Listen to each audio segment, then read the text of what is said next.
Hello, this is Rick Bone with Underwater Explorer. We've got some exciting show scenes for you today. We'll be diving Florida. This is Palm Beach, about a quarter of a mile off the coast. Great dolphin catch. It was a great dinner. These are the famous Florida springs. This is Jenny Springs, right in the middle of the state of Florida. Clearest water in the world. And this is again on the docks at Palm Beach, Florida.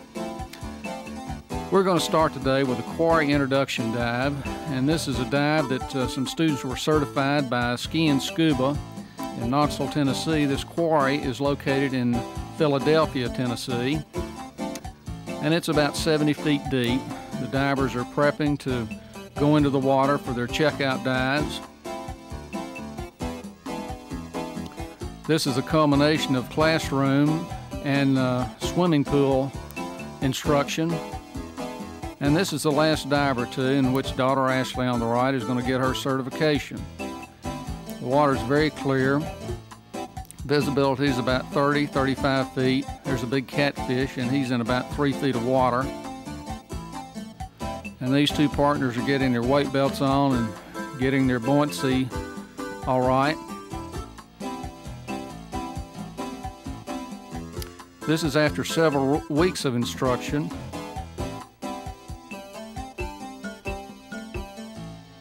And what the students are going to do is jump in and then congregate around a dive platform and they get the rest of their open water instruction. Everybody's in and down, and this platform is about 20 feet deep, and the water's a little bit disturbed up because of the particles in the water. And the class is learning how to clear their mask. In other words, get the water out of your mask without going to the surface. This is kind of a boat prop that somebody dropped in the quarry, make it a little more interesting. Class also has navigation instruction, and that was one of the points that they go to, a little underwater statuette. You can see in the real background the sides of the rock quarry. It's a very safe quarry for instruction, and there are some fish in there, including some bass, some crappie. And that's the end of part of the certification process. This is Jenny Springs in Florida. Note the crystal clarity of the water. That's purer than the water we drink. And if you stick your head under, you can see about 300 feet. This is the head spring. A lot of little fish come to be fed. And now we're going into the cave system, which goes down to about 45-50 feet.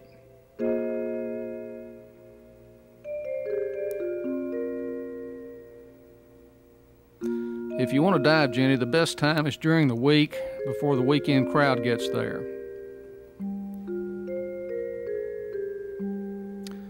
This is in Palm Beach, Florida for my daughter's ocean checkout dive, and we're in about 50 to 60 feet of water, and there's a pretty good current going. Visibility is only about 30 feet. It's normally 60 or 70 feet. On your right is the cable that goes from Palm Beach to Europe. That's why they call it Cable Reef. We're a little bit seasick here, but we're going to be okay. I get a lot of questions sometimes, well, where's the best place to dive in Florida? So I wrote a little booklet. It's called Florida's Best Diving, and it's free to you if you'll write me for it. Or you can email, and it saves you from wasting an awful lot of time and money in trying to find the best places in Florida. There are 4 main areas that's Florida's best diving. Be glad to send it to you free. Just call me for it.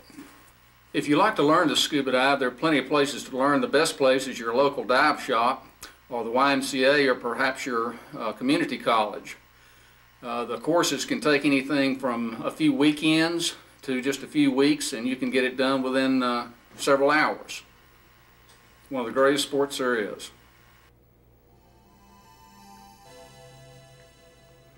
Now we're getting ready to dive Silver River, Florida. And this is where the Tarzan movies were made, Sea Hunt. It's a little rubber boat there from Sea Eagle. Makes you completely portable. Have a little 15 horsepower on the back of it. It's a great little dive boat. It'll hold about 4 people. or about 3 divers with gear. And the greatest thing about this boat is you can get in and out so easily. You just roll over the side and use your flippers to get right back in. The boat can be completely portable. You can deflate it, put it on top of your car, where it'll fit in your trunk. And the motor we used that day is a little 15 horsepower, and that will take that boat about 23 knots with 2 divers and gear. And that's as fast as you'd ever want to go on a dive boat such as that.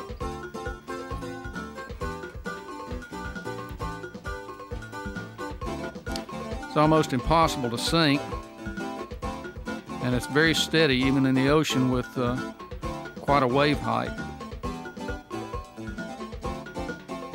That's a Sea Eagle dive boat. You can go to the internet and look up Sea Eagle and see how to order this boat. They have many others also available. But that's the 12-foot model.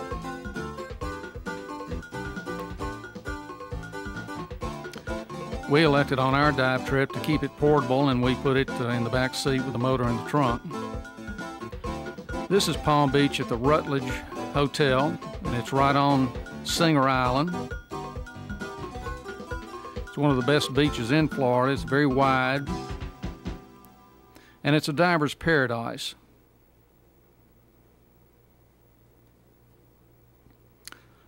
This is on the canal side of Singer Island.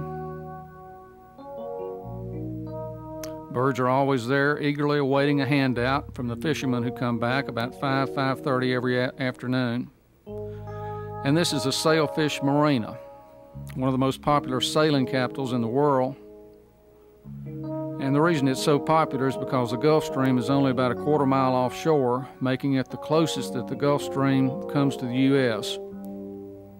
And the Gulf Stream carries with it quite a lot of fish.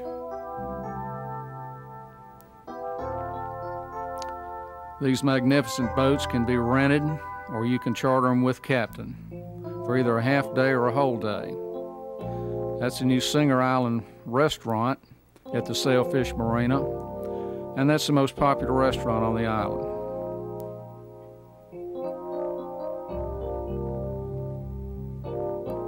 This is the gift shop, and you can see the many boats and souvenirs available. This is the motel part of the Sailfish Marina. And during the winter months, this is one of the most popular hotels on the island. This is the Intercoastal Waterway, and this is the fellow that's his house, believe it or not. He has many boats docked there every day to see him, and he's gradually added palm trees and coconuts to that through the years. And this boat is going out of the inlet, and that takes you to the main ocean, and on this day it's quite rough. Shouldn't be a lot of boating traffic in there. The seas are about 5 to 6 feet, which is common during the winter months. It's a little totem on the side of the Intercoastal Waterway. Palm trees constantly blowing. And you would not want to be in the ocean on that day because the ocean is churned up from all the wind, which happens during the winter on more times than not. And these people are going to try to walk to the end of the inlet, which in past years has been used for shark fishing at night. And you could catch some 10, 12-foot sharks at night, and they banned that about 20 years ago. Because the end of the inlet is also very popular with snorkelers. These kids are playing on the beach on the Intercoastal. And a lot of sailboats dock in that area. This is called Blue Spring, and this is a great place to taper off your dive after you've done an ocean dive. It's crystal clear water. Looks like a remote jungle Florida setting. And this walkway goes right over the spring. And there's no scuba diving in the spring, but there's great snorkeling. The depths are about 15 feet, and there are a lot of fish in the spring, and they love to be fed. That's at the deepest part of the spring, about 15, 16 feet. And these fish are all curious, and people feed them with anything from bread to any kind of little condiments.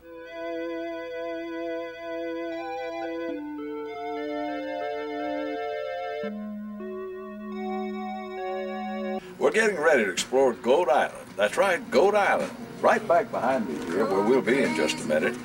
They put goats over there to clean off that island. In just a little while, you're going to see just what a couple of goats, or maybe 3 or 4 of them, can do in the way of cleaning up an island. Right now, let's get ready to go. That was Marshall Andy, and of course Marshall Andy has a show on Saturday morning television called Riders of the Silver Screen, and we got him to go with us to Goat Island. These goats were put on there. About a month prior, the island was just filled with vegetation. These little ones, they're 2 adult goats and 2 babies. And they put these goats on there, and in a matter of a few weeks, the whole island was cleaned off. And they're, of course, fed about every other day, in addition to what they can find on the island. But they're cute little goats, and one of them was very friendly, so much so that we just couldn't get away from him. He followed us everywhere. As you can see, these goats are still very, very friendly. Even though they've been over here on the island all alone, they're glad to see people come aboard. So right now, we're kind of, I guess you might say, invading their paradise over here, but it really is nice. Now, you know, we've been used to the waters, the warm tropical waters of Florida. Now we're going to take you to a little different setting. Here are some of the lakes in East Tennessee. We happen to be on Goat Island here, but this is a far contrast from what Rick Bowen, the underwater explorer, has been used to. Diving with sharks, underwater feeding wild game and fish, and now all of a sudden here we are on the peaceful lakes of East Tennessee. It's time to say goodbye to Goat Island, but they were very entertaining, very friendly. This is Rick Bowen with Underwater Explorer. We're going to be diving Silver Springs today and Silver River that flows out of it. It's where the old Tarzan movies were made and the old Sea Hunt movies were made. This is the access area to go to Silver River, and now we're actually on it, and the river itself is crystal clear. And it has monkeys, birds, alligators, all kinds of wildlife, even otters. And you see why they picked this jungle setting for the Tarzan movies. The Sea Hunt movies were made there. There goes a little monkey. These monkeys were used in a film in the 1930s, and the producer put them on a little island and told his staff, let's just go have lunch, and he didn't realize that monkeys can swim. Well, they swim to the mainland on both sides, and now there's many, many monkeys on the shore at Silver Springs. And this is a little dive boat I used to access the spring, which was perfect for that size spring. You can only go very slow, just idle speed in Silver River and most of the springs in Florida, and that's to help preserve the banks of the river. And I know, but you gotta be a kid even though you're over 50, why not? The water's a cool 72 degrees year-round, and there's an alligator in the middle of your screen coming down into the water. There are many, many turtles on the logs. And you get up, and there's the otters that we saw, and that's the first time I've seen them in Silver River. Great bird life all over the river. And they'll let you get almost to be able to touch them, and then they're gone. There's a gator. And these tour boats come from Silver Springs, and that's the headwaters of Silver Springs. And that's where most of the Sea Hunt episodes were filmed, in the underwater scenes. Also Tarzan and I Spy, Mission Impossible. And this little bird here just was so curious he wouldn't let me alone. I backed up to see him and he decided he had enough. But the wildlife is great. It's just a prehistoric river and just a treat to be on. An alligator floating on some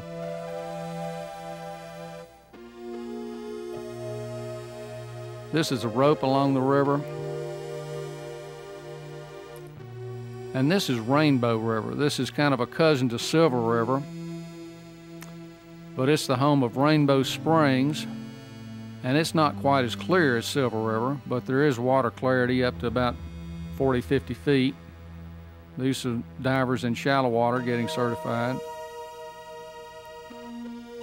A lot of seagrass, eelgrass on the bottom of the Rainbow River.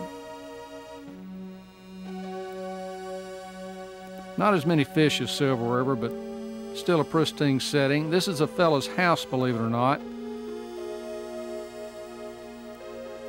And this is a boat, looks like the Queen Elizabeth going out of the harbor and the Intercoastal Waterway. This is a Blackwater River, about 20 miles north of Palm Beach. When you take your boat in salt water, I like to flush the motor out in fresh water before we depart for the trip. Huge nest above the river. And these are some boats that you can rent to go out. You do want to stay in the boat though in this particular river because it's black water and there are alligators in that river.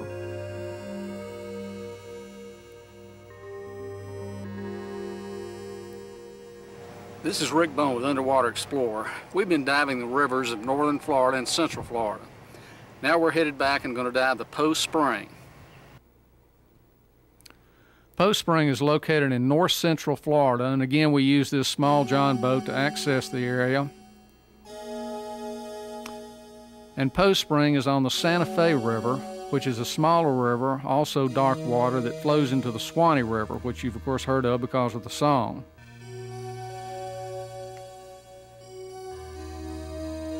Notice the primitive dinosaur-like trees on the side of the river. This is a little walkway to Post Spring.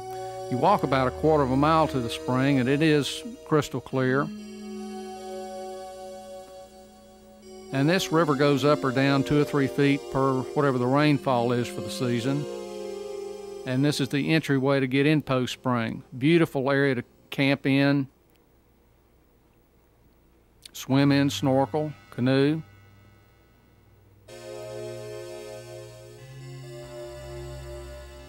Another alligator right on a log in the middle of your screen. He was one of the biggest we saw.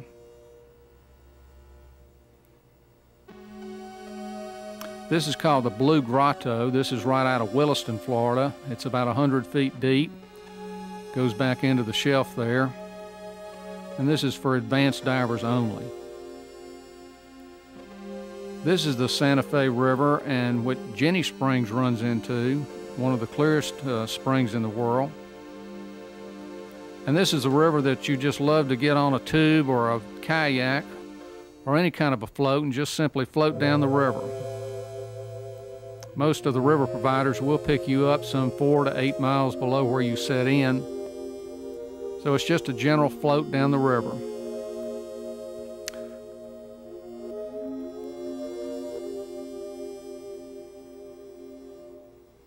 That's the entryway to Jenny Springs. And this is more of the Santa Fe where we docked and where we took our boat in and out. There's also a boat ramp into Jenny Springs area if you've got a boat with you. And this is the river that they all flow into, the Suwannee River. And the river right now is about average, and this is one of the many springs that flow into the Suwannee River. This is about 50 feet off the Suwannee River. It's called Three River Springs, and that's for advanced cave divers only. And that's its access run back into the Suwannee River.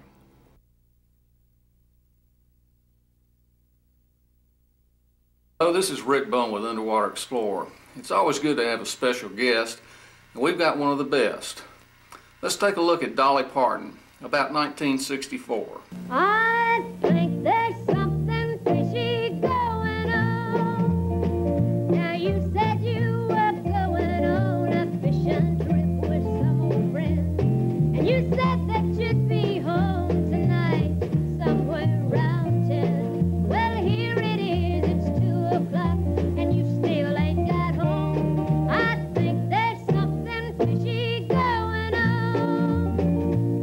I think that I'm the sucker that swallowed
these fishing trips you're going on. I'm sick and tired of staying home alone.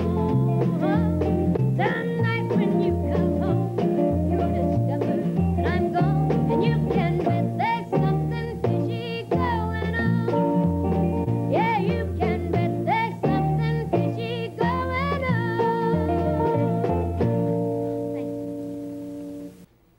Oh, we all love Dolly. Gotta have more of that. Maybe we can have her on another show. This is the Tennessee Aquarium in Chattanooga, Tennessee. And we're going to give you just a little short piece of this before we do a full show down there.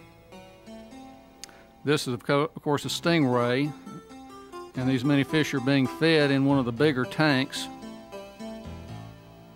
Yellowtails. More stingrays coming in for feeding. And the water clarity is exceptional. This is a massive operation, and behind the scenes we're going to take you to in our next show. If you get a chance, do go see the Tennessee Aquarium. Magnificent display. Hundreds and thousands of fish, wildlife.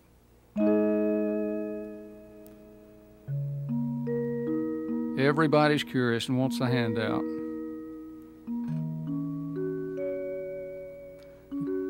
This water temperature is cool but not cold. And these divers are in there several times a day feeding. Look, the huge sea turtle coming in for a feed.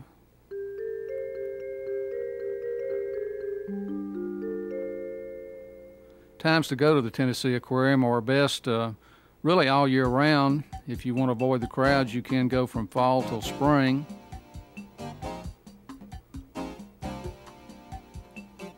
Very colorful fish in the aquarium.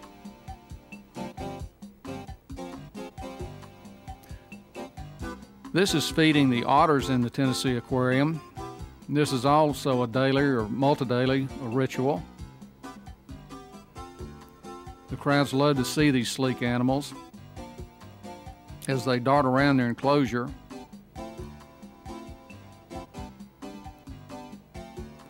The feeders make sure that all of them get their fair share.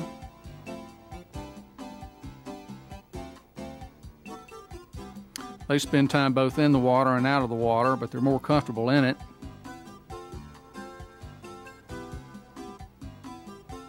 Kids always love these feedings because they can get very close up to the animals and see the families in action.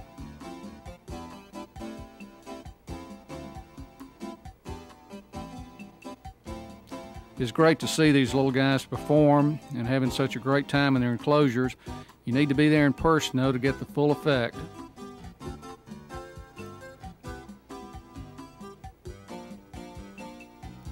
He's got a home back in the rocks.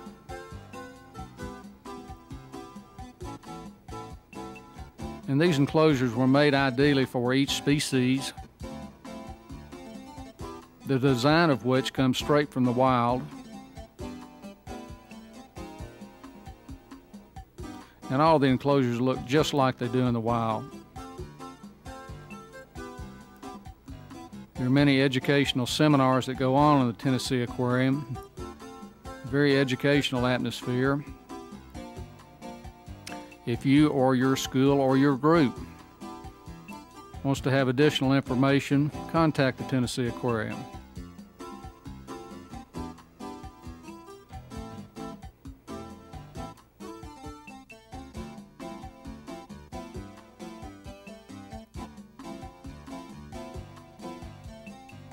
Hi, this is Rick Bone with Underwater Explorer. We've got some exciting diving for you today. We're diving one of the best areas in the world. We're diving the Palm Beaches.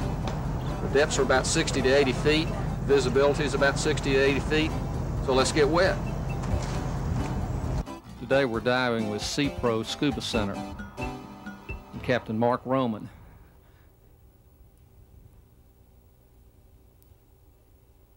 The excitement is always intense on a Palm Beach dive because it is drift diving. Here's Captain Don Ferguson from Knoxville, Tennessee. And we're anticipating a great dive because the visibility, as you can see, is perfect. We're on the wreck of the Mist Spa, and the depth is about 90 feet. And these massive fish schools that you're about to see are the result of that wreck being down for almost 20 years. Beautiful queen angelfish.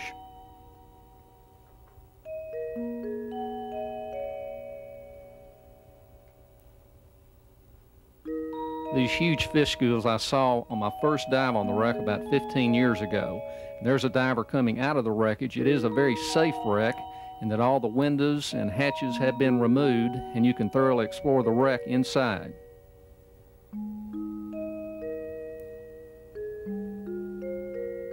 It's like being in a space odyssey. There's absolutely no sound at all except the clicking of some shrimp nearby, and all you can hear is your air bubbles.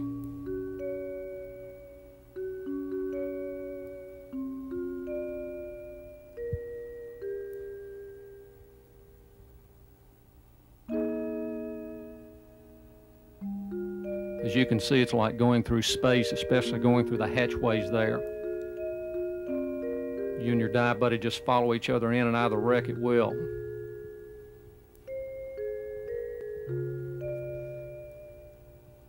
These fish schools are really awesome because most new wrecks, of course, without any vegetation, coral-wise, there's no fish to populate the wreck. But when a wreck has been down this long, the fish schools are just massive.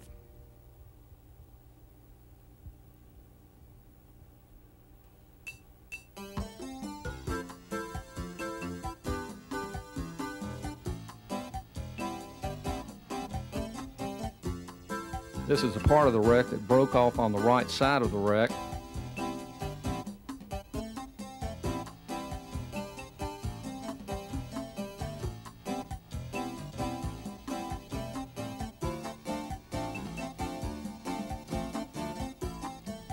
Some of the smaller reef fish are so colorful, the colors automatically just scream at you. They're so proficient.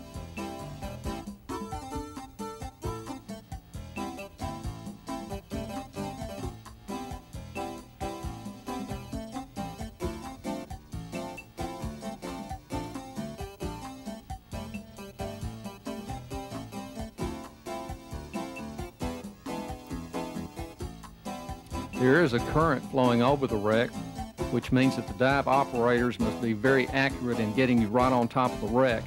And it is again in 90 feet of water.